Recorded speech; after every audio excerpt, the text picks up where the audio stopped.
Bhopal, the night a city died, on the night of December 2nd, 1984, as 500,000 people slept in the city of Bhopal, a silent and deadly cloud of toxic gas began to spread through the darkness. By dawn, the world would awaken to one of the deadliest industrial disasters in human history. One moment the people of Bhopal are sleeping, 500,000 people in their beds, in their homes, in the shanty towns built directly against the walls of a pesticide factory, breathing the cool midnight air of a central Indian December.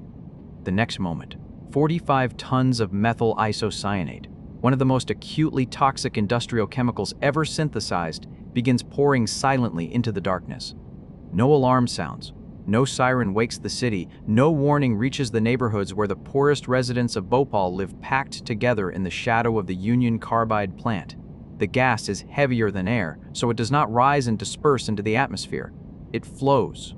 It moves through the streets like an invisible river, following the contours of the land, pooling in low-lying areas, flowing through doorways and windows and the gaps in walls, reaching into every corner of every room where people lie sleeping and unaware. By morning, the city of Bhopal will have experienced something that has no precedent in the history of industrial civilization. The numbers will be disputed for decades. The official count will say thousands.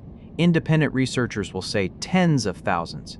The full accounting, when it finally comes, will confirm that the Bhopal gas disaster of December 2nd and 3rd, 1984 was the deadliest industrial accident in human history, an event that killed more civilians in a single night than most military engagements, and one that left hundreds of thousands of survivors carrying permanent damage in their lungs, their eyes, their neurological systems, and their children's bodies for generations to come.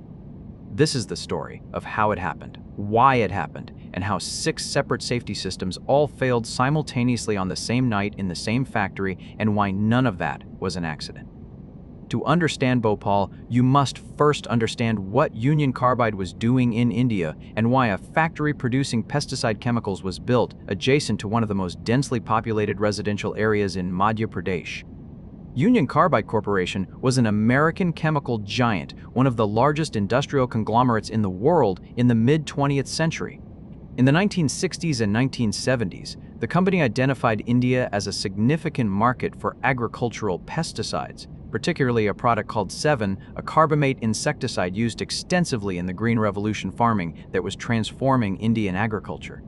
Rather than manufacturing Sevin in the United States and shipping it to India, Union Carbide decided to build a production facility in Bhopal, the capital of Madhya Pradesh, to serve the Indian market directly and reduce costs. The Bhopal plant began operations in 1969, initially formulating pesticides from imported ingredients. By the late 1970s, the plant had been expanded to manufacture its own methyl isocyanate, the key intermediate chemical in the production of Sevin. Methyl isocyanate, abbreviated MIC, is extraordinarily hazardous. It reacts violently with water, with itself under certain conditions, and with many common substances. Exposure to even tiny concentrations causes severe damage to the respiratory tract, the eyes, and the skin. Exposure to higher concentrations is rapidly fatal. Manufacturing and storing it in large quantities requires multiple overlapping safety systems, constant monitoring, and absolute procedural discipline. It is, in the bluntest possible terms, not a substance that tolerates negligence. The factory was built on land leased from the Madhya Pradesh government on the northern edge of Bhopal. When it was first constructed, the surrounding area was relatively undeveloped. But over the following years, as the plant became a major employer and economic presence in the city, the land around it filled with human settlement. The poorest residents of Bhopal, drawn by proximity to employment and unable to afford housing elsewhere, built their homes directly adjacent to the plant perimeter. By 1984, tens of thousands of people were living within the immediate blast radius of the facility, in informal settlements with no infrastructure, no emergency response capability, and no meaningful knowledge of what the factory was producing or what the risks of living beside it actually were. The company knew this, local officials knew this, and no one meaningfully addressed it because the factory was economically important and the residents were poor and politically marginal, and the cost of doing something about it would have reduced profit margins. This is the context in which the disaster occurred, not as a sudden surprise, but as the predictable outcome of deliberate choices made by people who understood the risks and accepted them on behalf of others who did not have the same choice. By 1984, the Bhopal plant was in serious trouble financially. The Indian agricultural market had not grown as Union Carbide had projected. Demand for 7 was disappointing. The plant was operating at a fraction of its design capacity and losing money. Union Carbide's response to these financial pressures was to implement a program of dramatic cost reduction at the Bhopal facility. Staff was cut significantly. Maintenance budgets were slashed. Safety systems that required expensive upkeep were allowed to fall into disrepair or were simply turned off to save operating costs. The plant's management culture shifted from one that prioritized safety as a genuine operational value to one that treated safety systems as optional overhead during periods of financial stress. This shift was documented in internal Union Carbide reports and later became central to the legal and moral accounting of the disaster. The safety systems that were supposed to protect the surrounding community were being systematically dismantled in the months and years leading up to December 1984. And the dismantling was happening in response to financial pressure from corporate headquarters in the United States. There were 6 major safety systems designed to prevent exactly the kind of release that occurred on the night of December 2nd. The first was the refrigeration unit that was supposed to keep the MIC storage tanks at low temperature because cold MIC is less reactive and any leak would evaporate more slowly, giving more time for emergency response. This unit had been shut down months earlier to save electricity costs. The MIC in the tanks on the night of the disaster was at ambient temperature, which was significantly warmer than the design specification. The second safety system was the flare tower, a device designed to burn off escaping gases before they could disperse into the community. The flare tower was out of service for maintenance at the time of the disaster and could not be activated.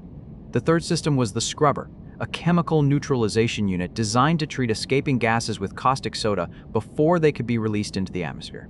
The scrubber was also offline for maintenance and would not have been able to process the volume of gas being released even if it had been operational. The fourth system was the water curtain, a series of high-pressure water sprays designed to knock down gas clouds near the plant perimeter. The water curtain was not powerful enough to reach the height of the gas plume that was forming, rendering it functionally useless for the scale of the release that was occurring. The fifth system was the plant's internal alarm, which should have alerted workers and triggered emergency procedures immediately when the release began. The alarm was sounded significantly late after the release had already been underway for a substantial period, and the decision to sound the public siren that would have warned the surrounding community was delayed even further. The sixth system was the emergency response plan that was supposed to coordinate with local authorities, hospitals, and civil defense organizations to protect the public in the event of a significant release.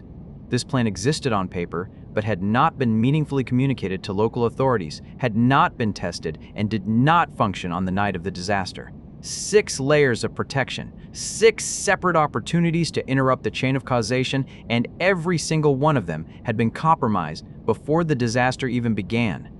The immediate cause of the release was water entering one of the MIC storage tanks. Exactly how the water got in has been disputed since the night of the disaster itself. Union Carbide's investigation concluded that a disgruntled worker had deliberately introduced water into the tank as a sabotage act. The Indian government's investigation and independent researchers reached a different conclusion.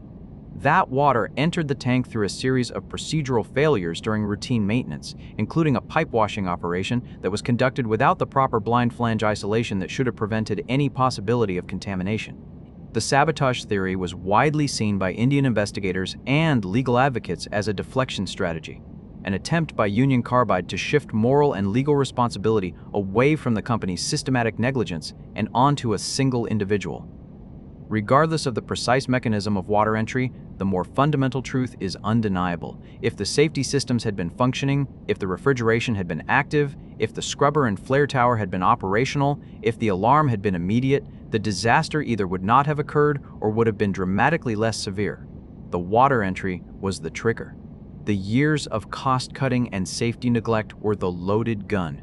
When the MIC reacted with the water in the storage tank, it generated intense heat and pressure. The exothermic reaction produced a rapidly expanding mixture of gases that included not just MIC itself, but hydrogen cyanide, carbon monoxide, and various other toxic reaction products.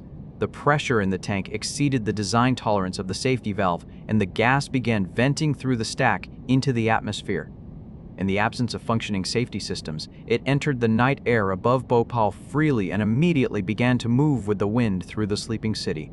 The people who died first were those closest to the plant, in the settlements that had grown up directly against its walls. They died in their beds, or they woke in agony, eyes burning and throats closing, stumbling into streets that were already filling with gas. The symptoms of acute MIC exposure are brutal. Intense burning of the eyes causing immediate vision impairment, profuse secretion of fluid from the respiratory tract, bronchospasm, pulmonary edema as the lungs fill with fluid in response to chemical injury, and asphyxiation.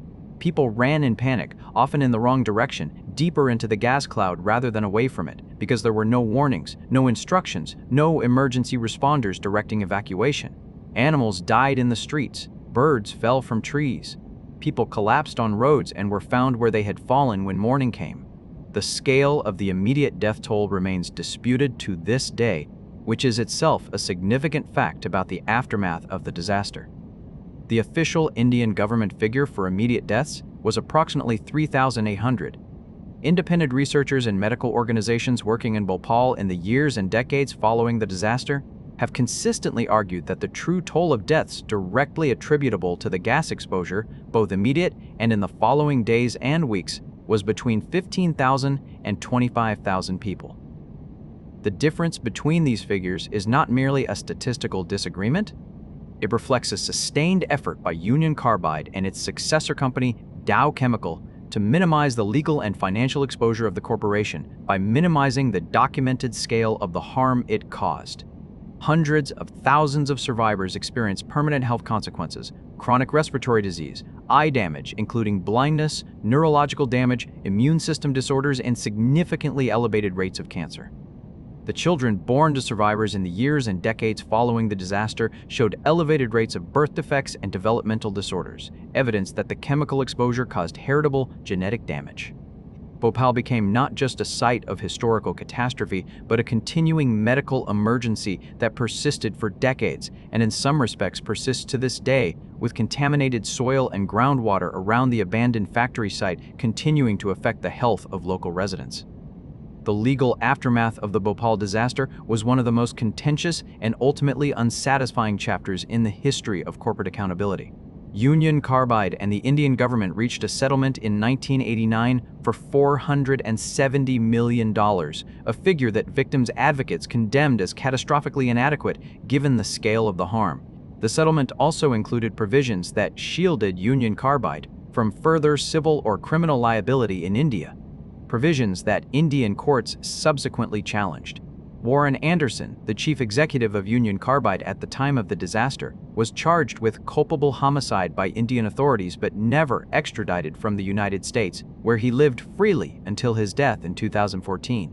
No senior Union Carbide executive ever served prison time for an event that killed tens of thousands of people. When Dow Chemical acquired Union Carbide in 2001, it explicitly refused to accept any liability for the Bhopal site or its ongoing contamination, a position it maintained in the face of sustained legal and activist pressure.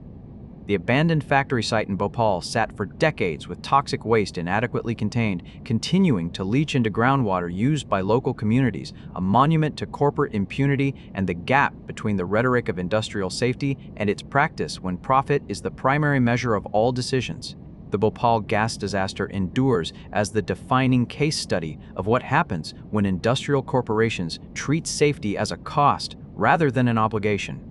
When regulatory systems fail to hold powerful economic actors accountable for the risks they impose on powerless communities, and when the geography of industrial hazard maps precisely onto the geography of poverty and political marginalization. The people who died in Bhopal on the night of December 2nd and 3rd, 1984, died not because chemistry is unpredictable or because industrial accidents are inevitable. They died because specific people made specific decisions to turn off specific safety systems in order to save specific amounts of money, and because those decisions were made without consequence for the people who made them, and with catastrophic consequence for the people who lived in their shadow. 45 tons of gas, 6 safety systems offline, 500,000 people exposed, tens of thousands dead. And at the end of every legal proceeding, every settlement, every diplomatic negotiation, the people who made those decisions went home. The people of Bhopal did not.